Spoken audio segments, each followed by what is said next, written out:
नमस्कार, मैं सुबोध मंडल आज आप लोगों के सामने बिहारी रत्नाकर का 15वां दोहा व्याख्या के लिए लेकर उपस्थित हुआ हूँ। बिहारी रत्नाकर का 15वां दोहा इस प्रकार है। पिए बिछुरन कौ दुसह दुखू, हरषि जात प्यवसार, दुर्योधन लौ देखियति, तजत प्राण इही बार।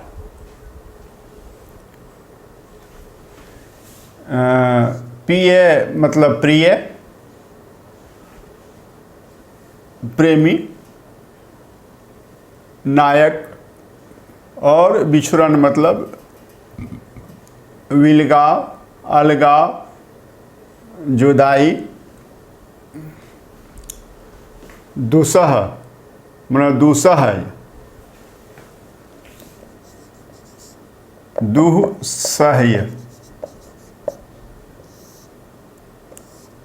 कठिनाई से सहने योग्य, दुःसह्य कठिनाई से सहने योग्य, दुखु मतलब दुख, हर्षी माने खुश होकर, प्रसन्नता पूर्वक, जाती है, जा रही है, और प्यवसार, यह प्यवसार जो है पितृशाला का व्युत्पन्न रूप है। और पितृशाला मतलब पिता का घर, मैके, मायका, नैहर, यह है। दुर्योधन लौ देखियति, लौ मन समान, दुर्योधन के समान, देखियति देखी जाती है,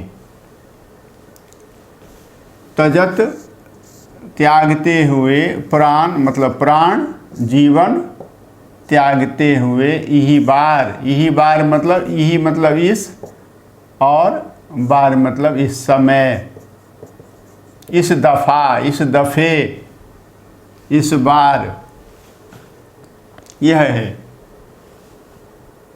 नायिका पहले मुग्धा थी और तब उसे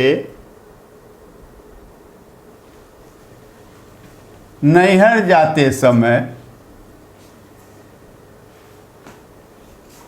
अपने प्रिय से बिछुड़ने का दुख नहीं हुआ करता था। अब वह मध्यावस्था को प्राप्त हो गई है, प्रवीण हो गई है, इसलिए इस बार नैहर जाते समय उसको प्रिय से बिछुड़ने का दुसह दुख भी हो रहा है एक तरफ, और दूसरी तरफ पिता के घर जाने की प्रसन्नता भी हो रही है।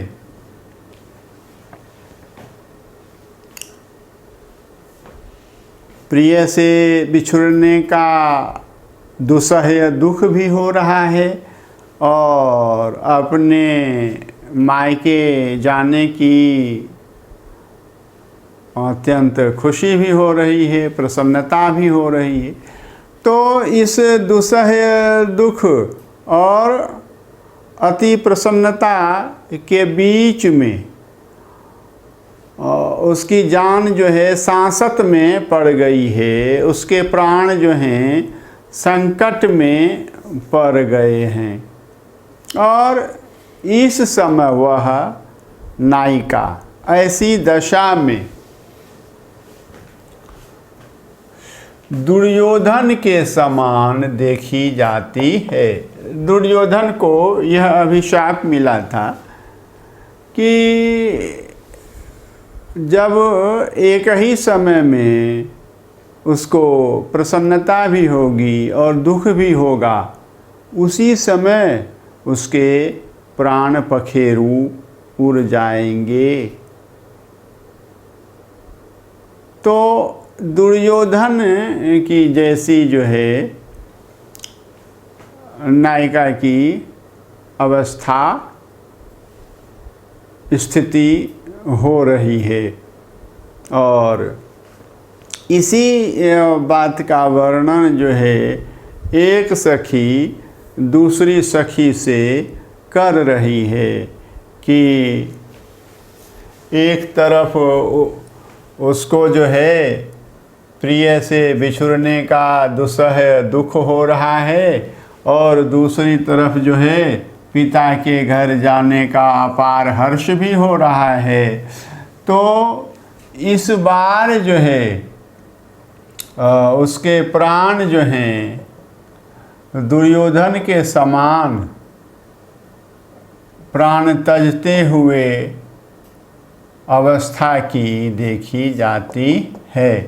दुर्योधन की जो स्थिति थी प्राण तजते समय कि उसको सुख भी हो रहा था दुख भी हो रहा था, तो प्राण तजते हुए दुर्योधन की जो स्थिति देखी गई थी, उसको सुख भी हो रहा था और दुख भी हो रहा था, वही स्थिति दशा नायिका की भी देखी जा रही है। तो यह है। और यहाँ जो है हमने मध्या नायिका के दर्शन किए हैं। 14वें दोहे में भी मध्या नायिका है और 15वें दोहे में भी मध्यावस्था को प्राप्त नायिका है। यह हमने देखे हैं। और